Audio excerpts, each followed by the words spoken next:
in the tradition of the Windmill Theatre, whose proud boast was that they never closed throughout the Second World War. Word in your ear will not be put off. Will not be put off by pandemics or whatever. We continue in our kind of quest to bring you the finest in kind of musical and literary entertainment, rather than strippers, which is what the Windmill Theatre mainly dealt in. So we're delighted to be able to welcome old friend of the pod, Graeme Thomson, to talk about his fantastic new book, Small Hours, the long, what's it called? The Long Night of John Martyn. John Martyn, an artist very close to the heart of no doubt lots of people who follow this podcast in its various forms. So here we are. Welcome, Graeme. Where do we find you? Hi, guys. You find me in Edinburgh, still in lockdown north of the border. And can I say, you've produced, since I last saw you, a very John Martyn-like beard, actually. It's very impressive, lockdown beard. This was character writing, yeah. Took on the role, not too much, I have to say. The barbers aren't open up here yet, so I'm waiting for next week where we might have a change of style. Okay, so let's start with the question of Scotland, because you're uniquely well qualified to write this story. Because John Martyn, the first thing about him is that he's not called John Martyn, was he? No, he was Ian David McGeechy. And Ian with only one I. It's quite often written as I-A-I-N in the Scottish way, but actually it's I-A-N. I don't know why, because I think he actually adopted the second I. Who knows why? But yeah, he was born in Surrey. You know, he's a Southern Englishman by birth. Maybe not by nature, but certainly by birth. And but his parents were these light entertainers. They were opera singers. His mother was English. His dad was Scottish. And that marriage fell apart very early on in his life. He was 2 or 3, I think. So, and I guess very unusually for that time, which was the early 50s, he went to live with his dad. So his mum stayed in Surrey. John, or Ian as he was at the time, went up to live with his father and his father's mother in Glasgow. So that's where he was raised. So I think we can claim him kind of as a Scottish artist, but he's English, and all through his life there was this kind of dichotomy, I think. I was going to say, was there a tension throughout his life? Well, I think anyone who's met John, one of the first things he always says, his accent was completely off radar. It was all over the shop, and he would talk in sort of hard nut Glasgow. He would talk in quite refined Scottish. He would talk in bish bash bosh, Danny Thompson Cockney, East End Cockney. He would talk in Jamaican, when he was with Lee Scratch Perry. There was a massive amount of identity confusion, I think, pretty near the surface. So there was always this, and I think musicians are mimics, they're very good at kind of absorbing sound, and he seemed to absorb personalities as well. So he would take on the character of people he was around. But also I think it's this idea of, he would go down to London every summer, he would spend time with his mom, and so probably trying to kind of fit in with that, he adopted this English persona. What kind of effect did all that have on him? Because it was a complicated upbringing, wasn't it? As you say, he was kind of abandoned by his mum in some sense, and he only saw her for a couple of weeks or 6 weeks every summer, and he wasn't even allowed to stay with her because his stepdad and everything liked him. So what did he feel? I think there's one point somebody makes the point that might have turned into a bit of a misogynist, the idea that he was, he felt he was abandoned by his mum. Was that true? Well, that's what he thought. That's what he claimed, and certainly Beverley Martin, his first wife, said that, kind of put those, drew those dots together. But, I suppose there's lots of people who are abandoned by their mothers who don't turn into misogynists and violent people. So, who knows? We're not, I can't psychoanalyze them that much. But that was certainly he said to me, that any character flaws I have, are attributable to the divorce of my parents when I was a kid. That's what he felt. Was abandoned. And he would see her, but as you say, he wasn't allowed. His stepfather didn't let him stay in the house, so he would go and stay with his mother's sister in London. So I think as a young kid, that's probably pretty wounding. But he actually had quite a happy upbringing in Glasgow. He had a huge extended family of aunts and cousins, and he was adored. He was a beautiful looking boy, and he was on the surface very happy, I think, in that environment. So who knows, nature, nurture, and all that. Right. You tell there's one of the fantastic little vignettes in the book is that when he plays Glasgow quite late in life, his father used to turn up, didn't he? And That's right. rather make an exhibition of himself from the stall. He did.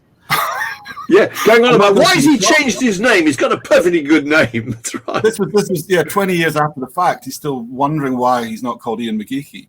And he's wearing a deer. I think it's a great image. He's wearing a deerstalker cap, and he's wearing full tweeds, and he's got a walking stick, and he walks down right to the front of the stalls by the stage, and he says, "That's me off, Ian. I'm off to the pub. Good work." And off he trots. So there was a strain of alcoholism in the family. His father, sadly, did suffer from that as well. So, a very eccentric guy, and I think there's an element of shame as well in some of that, I suppose. But John was 40 at that point or whatever. It's mad. He's playing with big gigs in the Apollo in Glasgow, and his dad's. Because the other thing about people who's the children of entertainers is the parents are always slightly jealous of them. Mm. They always feel I should get some of this attention. I produced this child. You know what I mean? I'm a professional as well. They've always I think so. That's always going and also, you can't even sing properly. You're slurring your words. Enunciate, boy. There's a bit of that because they're singing Gilbert and Sullivan in vaudeville. Oh yeah, because he sends them the first record. He makes the first record when he's 19, and he sends them copies, very much to say, "I've achieved more than you've ever achieved because you were singers, and where's your album?" Yeah, I think so. There's definitely a bit of that. Yeah, I think he was very driven at that age, and that's probably a little bit of it. Yeah.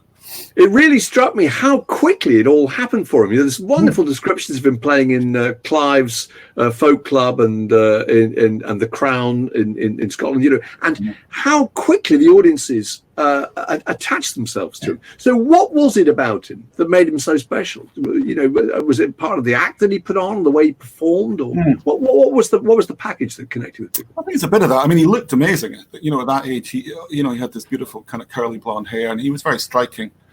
And I think he started to write very early. He didn't. I mean, look at that! Wow. Yeah. He started to write because he wasn't really down with the folk scene in the traditional sense. He didn't want to play, all the kind of classic traditional material. So he was starting to write really quickly. His first gig, I think he played 3 of his own songs, and he'd only been playing a guitar for a year or so. So I think that probably marked him out a little bit. And he was, he worked really hard. I think, we look at him as this kind of maverick guy coming off the street with his guitar and plonking it down and just knocking it out. But, a lot of people said to me, he would restring his guitar every day. He would practice for hours. He'd lock himself in the room. So he was really, really good, really quickly as well. And this weird style, this very bluesy kind of guitar style, it was very powerful. It wasn't kind of wishy-washy, it was really quite confrontational what he did. So, and he left really quickly. He outgrew Glasgow within a year, and he went straight down to London, and so he was quite ambitious as well, quite driven, I think. So tell us about the meeting with Beverley, how that all came together, and that's a key part in the book all the way through, the presence or absence of Beverley Martyn. Tell us about that. Well, of course, she was ahead of him, really. She'd already made a few singles and records, and she was signed to Joe Boyd's Witch Season stable, which is a quite prestigious thing. She'd played over in America. She'd been out with Paul Simon and Simon Garfunkel. She was doing pretty good things already. And then she met John. She bumped into John. I think it was the Chelsea Arts Club. He was playing, and she walked in and was like, "Ooh." And it was this kind of instant chemical reaction between the two of them. And she already had a little son called Wesley. And I think very quickly, there's lots of debate about whether John was very cynical about kind of jumping on her bandwagon and hitching a ride to where she was going. But I think, he'd already made 2 records as well. So the idea, they very quickly became a couple. And I think it was a natural development from there probably to make music together. So they went off to Woodstock in America. This was Beverley's idea, or Joe Boyd's idea for Beverley, which was to go and make a record in America. John was like, "Yeah, I'll sign up to that," and he came along kind of as a guitar player, and then started writing and started playing and started singing, and we had a duo album at the end of it. But I'm not sure ever. Do you think they were convincing, those records? I never got the impression as a kid listening to them that they were really about any kind of harmony. I mean, they looked, the cover was fantastic, the concept was perfect, but it didn't seem to be like, it didn't seem to be collaborative, really. No, I don't think. I was just going to say I don't think it ever really worked because, they wrote individually. John was never in a band. He was never one of these kids who was playing with his mates as a teenager. He was always like, "This is my vision for my music." So I think it was quite expedient, probably, and didn't ever work. They sang their own songs. They would kind of chime in on the harmonies. I don't think the vocals ever really kind of connected very well. So, although, you look at the cover of Stormbringer and you think these people are going to rule the world. Absolutely. Yeah. Beautiful. And it didn't fly. It just didn't. I think people can hear if something doesn't convince because it's not really. But they spent quite a lot of money, didn't they, on those first two records? And so it was the kind of, they sort of had to pay off those records, didn't they? And that had a really terrible effect on her career, didn't it? Because she never got to make a record on her own. Is that fair? Partly, yeah. I think that was partly the problem because, as John Wood said, Joe Boyd never had any problem spending money on a record. So, he was double time for leaving Helm and flying to Woodstock and getting it mixed in the big studio. So it cost a lot of money. And all that was set against the future royalties. So, when John started making a bit of money with Solid Air, or at least selling some records, it all had to be recouped against the advances. They still had huge debts, didn't they? After which season was sold to Ireland or whatever. And so John had a kind of lifelong grudge against Joe Boyd, and also I think it he had lifelong grudges against a lot of people. He did. No, he blamed Joe Boyd for his lack of commercial success, which is unbelievably unkind, really. And also Beverley, he I think very unfairly kind of blamed Beverley in a sense for being part of that. And also, yes, it stopped her really from making her own records. Although John was instrumental in that as well. I think he certainly didn't encourage her to have a solo career. So this record that I'm holding up for the benefit of anybody who's just listening to this is, of course, Solid Air. So this comes out. What year is this? I can't remember. 73. 73, which we all think of as being a kind of hit. Was it? No. No, it wasn't a hit. But I don't think that wasn't the world of hits, was it? But for back then, I think it was. They were the kind of artists who could sell 50,000 records, which is a lot of records now, but back then was, kind of below the radar in a way. And just toured. John toured constantly. He was always on the road. And he'd go on all the Old Grey Whistle Test. And he'd well, that's the thing I wanted to talk about, because everybody remembers seeing John Martyn on the Whistle Test doing May You Never. And it felt like everybody in the world went and bought that record afterwards. Well, clearly they didn't, but quite a lot of the long-haired people in the world, I suppose, went and bought it. Well, I say in the book, it's almost like the David Bowie Starman moment. It is. It is. A certain group of very kind of switched-on listeners. That was like, whoa. And actually, Ralph McTell said, I saw that. I ran down to the record shop in Putney the next day. And the guy was like, nah, sold out, mate. It's Solid Air's already gone.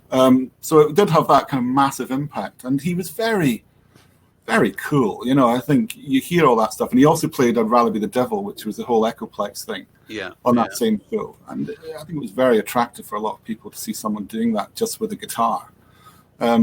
So, he was very much a kind of cult artist, but never sold a huge amount of records. No, and Solid Air, I'm sure it's sold a lot now because it's been a constant kind of catalog. Yeah, but at the time it wouldn't have been a chart record. But no. Wasn't it the same for all of them, wasn't it? Nick Drake, who he was great friends with, Nick Drake, virtually no records at all, John Martyn sold a lot more records than Nick Drake. Yeah, he did a lot more. So just very quickly, the Nick Drake section of the book is fascinating. Is that an attraction of opposites? Because I can't think of two more different characters who really... Incredible, isn't it? Yeah, what was the attraction for each, do you think? Kind of weird, fraternal kind of... bond. Linda Thompson said it was very Greek. It was like a love affair, but just no sex. It was kind of. He had very intense relationships with men, actually, John. Very kind of loving and tactile relationships with men. I think he recognized in Nick. Well, I think he was curious about his music because Nick was so perfect. I think in the way he played guitar, Nick Drake. It was absolutely precision. Immaculate. Yeah, precision. Yeah. And John was different every time, bang, bang, bang. It was always great, but it was a kind of approximation. So I think he was fascinated by that. I think he was fascinated by the fact that Nick didn't seem to care about anything. Whereas I think John, John was probably quite ambitious and did want people to like his music and wanted to be appreciated. Nick Drake seemed not to care about that at all in some ways. Well, he was clearly ambitious, and he went out and did all the things that Nick Drake refused to do. He went out, and one point in the book, he goes out supporting Yes on a tour in America, which is just hysterical because he loathes and detests them, doesn't he? He despises everything they stand for and a few other things as well. Yeah, so he makes it his mission just to steal their women and their booze and their food backstage while Yes are on stage, and then just get out of it. And that's very John. He doesn't try and win these audiences over. He's just like, this is my thing. I just imagine him in a stadium playing these wild Echoplex kind of instrumentals to 30,000, frat boys in the Midwest. It must have been wild. So, is he? Do you think it's the case that he was one of those performers who was kind of frightened of being a success? Really, that if he sensed that he could easily have had a kind of gone in a Ralph McTell, Al Stewart route, couldn't he? With things like May You Never. But he just didn't dare go down that route, did he? He was always reversing away from success. Is that fair? I think that's so true. Yeah, I think that's absolutely the case. And there's examples of that. Someone else said he would always sack managers. Or if some important big management company came to visit him, he'd get completely shedded beforehand. So it would just sabotage the whole thing. So I think that's true. So after Solid Air, you would expect him to kind of follow that up with a similar kind of album and a couple more of those kind of folk anthems that people could play in the folk club. But he always found ways of blaming other people, didn't he?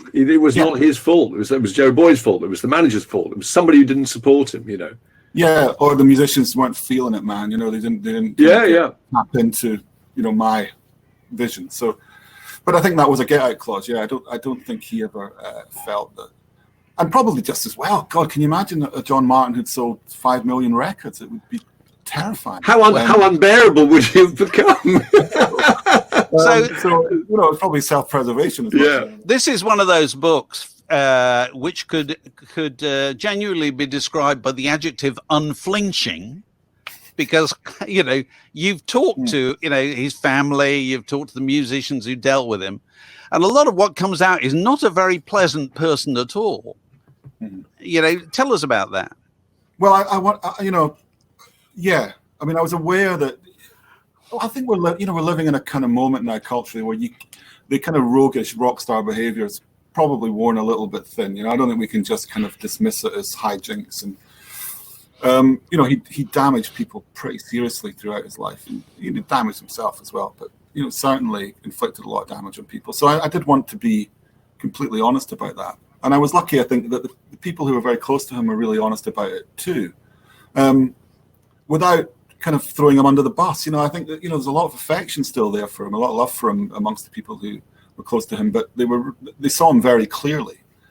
And you don't end up the way John Martyn ended up. You don't end up with one leg and at 55 he was a bit of a ruin when I first met him. And it doesn't happen by accident. There has to be something going on there. And so I did want to be completely straight about that. And I was very clear with people I spoke to that I did encourage them to be as honest as possible without any sort of agenda. But no, it's very unvarnished, the whole account, and it's very, very honest. And you're not judgmental at all. It's just factual reporting on the kind of some of the monstrous things he did. But did it change the way you felt about him? I mean, how did that affect you doing all that research? I mean, there was a few things. I mean, there are a few things that aren't in the book. But I think, you get the picture of his behavior. And, I'd go back to the music. If it got a little bit too dark, I would listen to the music and kind of remind myself that, he was a very rounded human being in many ways. And for all that he was monstrous and aggressive and violent and abusive, which he was, he also made really beautiful music at his best. And I think that was also a reflection of who he was. He could be very warm and loving and all those other things. It's not a black or white situation. I didn't want it to be that, just to say this is a kind of either or scenario. He was a very complicated guy. So as much as I don't want to judge, and I don't want to whitewash, and I don't want to dismiss anything that he did, I did want to make sure that people kind of understood that there was many sides to his character. When did you first meet him? Well, it was all thanks to you guys. It was 2005. I was on a Word mission to Thomastown and Kilkenny. I think there were some reissues. I think it was reissues of Stormbringer and The Road to Ruin that were coming out. So I went over there to meet him. And we spent the afternoon in the beer garden of the pub. It's actually, the prologue of the book. I remember the piece very well. Yeah, and he was still drinking huge amounts. Very much kind of hail fellow, well met, wasn't he, at the bar? Yeah, it was pints of cider, quadruple vodkas. Oh no! A glug of and then cider, breakfast. The vodka would go in the cider. And a cheese toasty just to for ballast. And that was lunch. That was lunchtime, and he seemed unaffected by that. But so that was the first time I met him, and did a kind of major interview with him for you guys. And it was brilliant. And he was very charming, very charismatic, very engaging, very, very bright, very funny. But underneath that all, you kind of looked at him and thought, Jesus, because it was Stormbringer we were talking about, and you contrast the beautiful, angelic guy. Angelic, I know, backlit like a halo. Yeah, to this really kind of diminished human. One of the things that struck me most about the book is he always seems to find another woman to look after him. Mm-hmm. When he's screwed up so badly with the last one, you think that's it for the female sex. Mm-hmm. This ruin still manages to get people, and they effectively look after him, don't they? Yeah, they become carers, don't they? Really, they do. The one at the end. I mean, my goodness, she's just 24 hours a day, just sort of. Well, he doesn't have a house by that point. I remember him saying, September the 11th, 9/11, which was his birthday, 53rd birthday, and he gets a summons, for repossession or whatever it is, and he. So at this point, he's living with Teresa, his last partner, in Ireland. That's why he's in Ireland, because he really has nowhere else to live. And it's old school. It's gig by gig. Week by week, cash by cash check. It's that old troubadour. Yeah. Totally. Nothing strategic about John Martyn's career, but always someone there to kind of mop up the mess. Because, as I say, he could be very charming, very charismatic, and I think when you have those songs in your armory that you can pull out and play to people, play to women, there's always someone who's going to probably, help you out. So what surprised you most in researching this book? What did you find out that made you think about him differently? His childhood, I think, was very interesting. I didn't really know the intricacies of that in terms of how young he was when he went to live with his dad, and kind of how messed up he was, I think, by his mother not being around. But also, there was another child. I discovered there was another child that he had in the late 70s, early 80s, that he completely abandoned. It was a really, really sort of tragic story. And this child, when it's in his teens, wants to come and is interested in coming to meet him, and he just says, "Tell him I'm dead." This absolutely cold refusal to look forward. And also, Lee Scratch Perry. I was going to show you my. Oh right, go on, man. One World. Which I was playing only yesterday after having read your book, and I hadn't played it for years. It's a fantastic record. So I interviewed Lee's on it. He's not actually credited on it, but the song "Big Muff" is a Lee Scratch Perry kind of production, and I interviewed him for the book, and he signed it. I don't know if you can see. He said "Love OK, Lee Scratch Perry." Right. But I don't know if you've ever interviewed Lee Scratch Perry. It's a fairly. I'd love to, although you get nothing out of him. No, it took me about 3 months to transcribe it, but it was probably worth it. But what was interesting was he didn't know that John was dead, so I had to break the news to oh my goodness, Lee Perry, because I said, let's talk about John Martyn. He went, "Oh, how is John?" I said, "Well, he's dead." And he went, "Oh." He took it on the chin with equanimity. But he was a very very interesting interview, and so those kind of. And that was the period when Chris Blackwell got him to go over there to kind of decompress, didn't he? And say, "Come to Jamaica, drink some rum, come to Kingston, sit in a deck chair, smoke some weed, and meet Lee Scratch Perry." And actually, it worked. I mean, it did work, didn't it? It suited him. It got him out of that rut, I think, because you had Sunday's Child and Live at Leeds, and he's doing the the Echoplex and the acoustic guitar, and I think he's probably realizing that it's starting to run out of road a little bit. And Chris Blackwell, I think, so astute and comes out of the book, I hope, quite well, because he's always kind of there to encourage John and to extend his patience to him much. Oh, he's always saying there's a house on my estate you can live in. It's amazing. Real proper music man. So John goes off to Kingston in Strawberry Hill, which is where Bob Marley had recently been, holed up after being shot, and he kind of formulates this record, which becomes One World, and he works with Lee Scratch Perry, and he appears on a number of reggae records that were recorded at that time, most of which no one quite, the credits weren't nailed down, so we're not quite sure what they're on. And he's paid in, pornographic movies and liqueurs and fake American dollars, and he has a great old time, and it kind of revitalizes him, and he comes back and makes One World, and then Lee Scratch Perry comes over to Chris Blackwell's farm in Reading and spends a day just kind of twisting knobs and working on this song Big Muff. We made Big Muff and we had Big Puff. That was his quote of working practices at the farm. It's about as much the guy of him, actually. But it was great. So I think it's kind of telling about John. He was never content. I can't imagine Ralph McTell working with Lee Scratch Perry. You know what I mean? No. Not to put him down, but there's always that kind of need to sort of push things a little bit further than he needed to, maybe. Yeah. So tell us about the last years of John Martyn, which were singularly tragic. He lost a limb. Mm-hmm. Tell that us was a about combination of it, really. Yeah, I mean, he, losing his right leg below the knee was the end of sort of 15 years of just, his body being completely battered by various things, including a cow, which kind of splattered into his windscreen in Scotland. So he. But wasn't that because he was driving? If I remember right, he was driving kind of drunk, and he decided he still wanted to carry on driving. So he thought if he turned the car lights off, the police wouldn't see him. Wasn't that right? He was driving, I think, in the dark and just hit a cow. Yeah, not far from here, and he didn't have a license. He wasn't legally allowed to drive. Yeah. So yeah, he was coming down the country lanes back from whatever pub he'd been in, and hit a cow. He impaled himself on a fence post and punctured his lung. He had pancreatitis. Lots and lots of things. Broke toes. His fate. I mean, when you saw him up close at that time, it was just kind of roadmap of just destruction, self-destruction. So he was very, very much diminished, and at that point was a helpless alcoholic. I mean, he took pretty much every drug going, but I think alcohol was the one that really got its claws on him, and his daughter certainly thought that.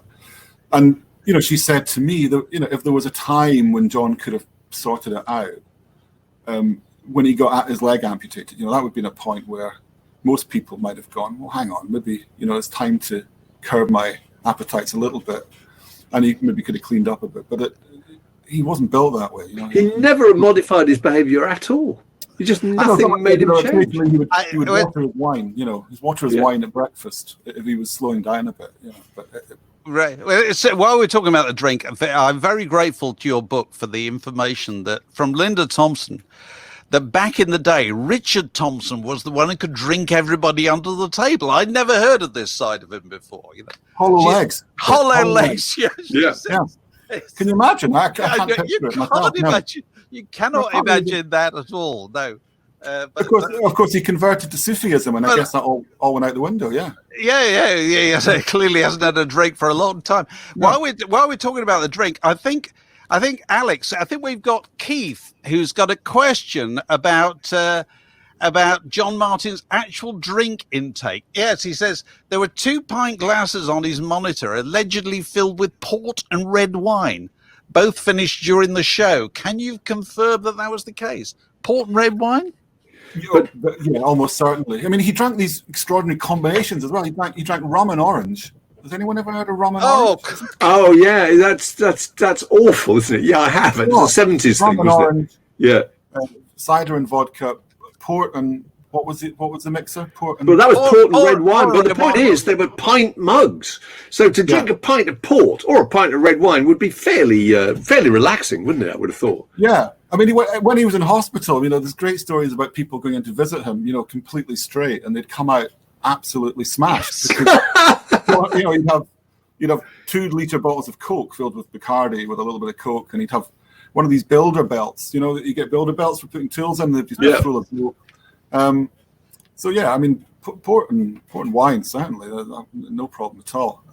There's a great. I'm going to show you a little postcard I got from one of his many managers, Sandy Robertson, and this is an Anton Corbijn photo. Anton Corbijn's wonderful picture. And he just wrote a little thing on the back, and he wrote, "Looks like fun, eh?" And that was his comment on managing John Martyn. Well, isn't there a bit in the book where he stops managing John Martyn because he just can't deal with it any longer, and then gets a call about a week later saying, "Oh, I'm in Europe. I just want to check that you've sorted out my travel insurance or my health insurance, whatever." He said, "No, I don't manage you anymore. Stop ringing me." He's like, "John, you actually attacked me in a hotel room in Chicago and broke 2 of my ribs. We're finished." And he's in Nassau, actually, in the Bahamas, and going, "Yeah, my health insurance, Sandy, is it all sorted out?" And Sandy's like, "Not my job now, mate. Someone else has got to do that." And I'm sure someone else did. But Sandy, he lasted about 2 years and just, it ended in fisticuffs and rancor, I think. But that was his comment. "Looks like fun, eh?" And I was like, "Yeah." What is it about the music you think just is still so enduring? Because it still sounds fabulous. What is it that you find so attractive? I think it's there's a few things. I think one thing he did brilliantly was he made records. Where lots of other people from that generation and from the folk clubs nominally maybe just brought their show into the studio and were content to just play the songs.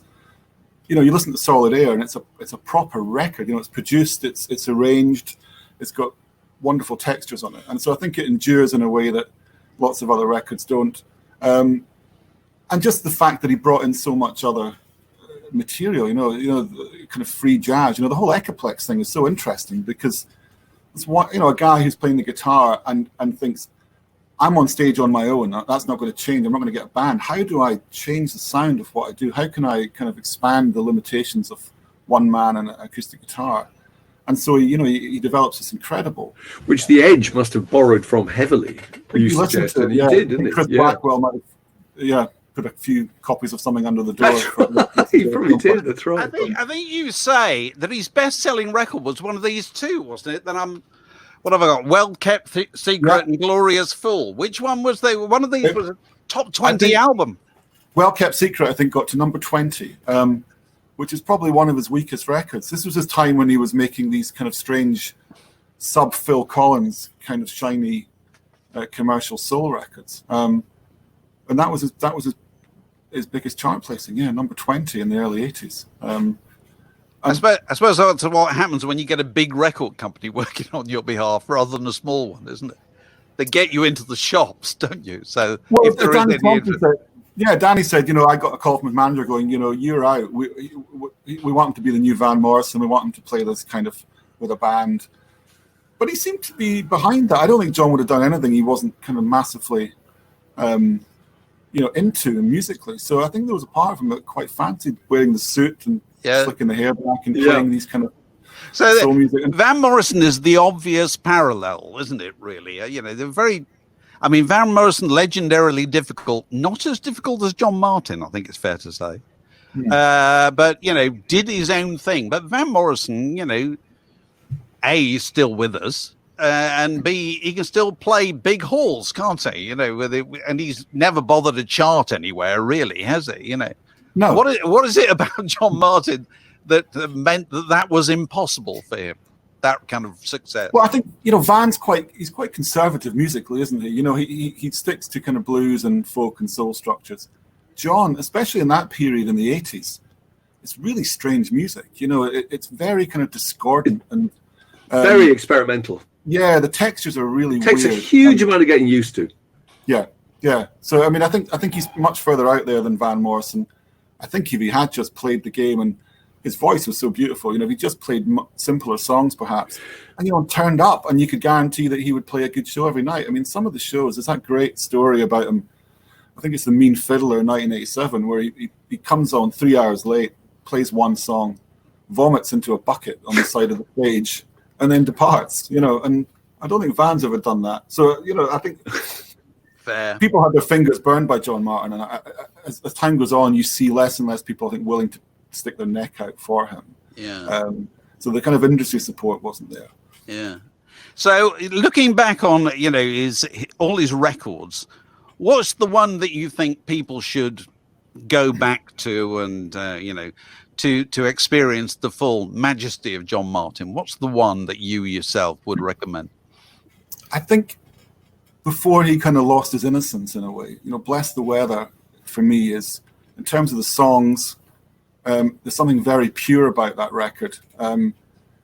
It's not the most innovative musically because he hasn't sort of developed a lot of the things that he would go on to do in the 70s, but there's something, he's still only 21 I think when he made that. He's incredibly young, he looks fantastic, and there's it's almost the kind of English side of him, that side we talked about from his mother's side, that sort of Surrey, that rural kind of green England side of him, which I find very attractive.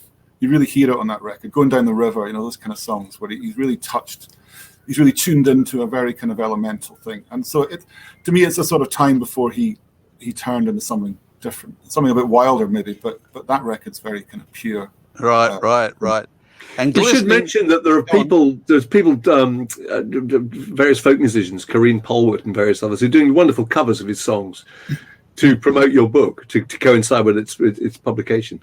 They are, yeah. Thanks, Mark. Yeah. We commissioned 5 artists to do pick a cover of a John Martyn song, film it, and we put it up via Folk Radio, which is an online website. So it's wonderful. Yeah, I mean, we've got some lovely versions of From One World, Couldn't Love You More, which Corinne's done, which is up today, and Fine Lines, which is another lovely song. Got a couple coming tomorrow from Solid Air.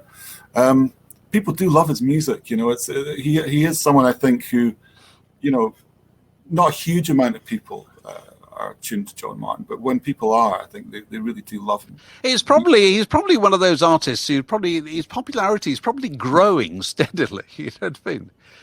It's kind of like Nick Drake and all those things, because there isn't a public for that kind of thing, and it's not all old gits like me. It's people in their 20s and 30s are drawn. Completely. Nick Drake was adopted by a whole generation of teenagers and people in their early 20s. I mean, that's what the good thing about Nick Drake is that it's a very slim catalogue, isn't it? And it's very unique. Yes. And the story very It's a perfect catalogue. You can't go wrong with it. There's no bad record. That's right. No decline. 3 years. Whereas, John's is a huge kind of messy explosion of lots of different type of music. But, Solid Air, we saw it kind of in the 90s, with this whole trip hop thing. Solid Air sort of got picked up as the extension or the foundations of a lot of those, Portishead and Massive Attack. You can hear the same kind of rhythms and the same kind of atmosphere, I think, in songs. Yeah. So it would be nice, I think, if more people, because it's very fresh, they're quite timeless sounding records. Those good records in the 70s, the best ones are still pretty. They are. They yeah. are. Well, look, it's a fantastic piece of work. Brilliant. Small Hours, Graeme Thomson, The Long Night of John Martyn, and I thoroughly recommend it to anybody who's a fan of John Martyn, but also anybody who's interested in the kind of there you go. That's all three of us. All three of us. That's great. But anybody who's interested in the kind of psychology of performers, and why they're not always the most pleasant people. And that can be part of the deal, in what makes them great artists. It's really well examined there, and I think it does a really good job. What are you working on next, Graeme? Nothing at the moment. No, I'm taking a little twiddling his thumbs. I'm taking a little break in his study at home. Yeah. It took a while, this book. It took longer than I thought it might, because for some of those reasons you just said. Well, you talked to so many people. I mean, you tracked down ex-wives and children and an immense number of people who worked with him, all those people who influenced him in the early days. It was a really thorough, comprehensive thing. Just trying to kind of get him, get it right. It's difficult when someone's that kind of complicated and quite extreme. You don't want to. You want to try and get it right. So I'm taking a little break from, the dark side of the street. Okay, that's a good place to end. That's a good place to end. Thanks very much for everybody who's been with us, and thanks very much to Graeme. And this will be going up on YouTube and as an audio podcast in the next few days. So it'll be out there. All the very best, Graeme. Cheers. Very good. Thanks, Graeme, very much. Bye. See you soon. Bye.